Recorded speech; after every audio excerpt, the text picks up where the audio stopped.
கூடாரத்துக்கு வந்து உங்களுக்கு ஒரு நற்செய்தி கூறுகிறார். ఆయన మిమ్మల్ని ప్రేమిస్తూ ఉన్నారు. அவர் உங்களை நேசிக்கிறார். ఈ స్వరాన్ని వింటున్న సోదరి సోదరుడా, వార్త కేట్టుకొండిరుక సహోదరనే సహోదరియే, నువ్వు నమ్మగలిగితే నేడు నీకు రక్షణ. நீ நம்புவாயானா இன்றைக்கு உனக்கு ரட்சிப்பினால். నిన్ను వ్యాధి పీడిస్తుందా?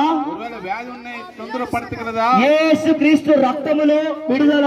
యేసుక్రీస్తువుடைய రక్తத்தினால் உனக்கு విడుదల ఉంది. ఆయన పొందిన దెబ్బల చేత సంపూర్ణ విడుదల. పెట్ట గాయத்தினால் உனக்கு విడుదల ఉంది. యేసు త్వరగా రాబోతున్నారు. యేసు శీఘ్రమాய் வருகிறார். ఆయన వచ్చే లోపల నువ్వు సంపూర్ణ విడుదల పొందాలి. அவர் வருவதற்கு முன்பதாக நீ பரிபூர்ணமா விடுதலை பெறக்கொள்ள வேண்டும். ఆయన నీ కొరకే జన్మించారు. அவர் உனக்காகவே பிறந்த தேவன். నీ కొరకే మరణించారు. உனக்காகவே மரித்த தேவன். కల్వారి శిలువలో నీ కొరకే రక్తం కార్చారు. கல்வாரி சிலுவையிலே உனக்காக ரத்த சிந்தின தேவன். నీ కొరకే మరణపు ముళ్ళు విరిచారు. உனக்காக மரணத்தின் முள்ளை உடைத்தவராய் காணப்பட்டார். మరలా నీ కొరకే పరలోకము నుంచి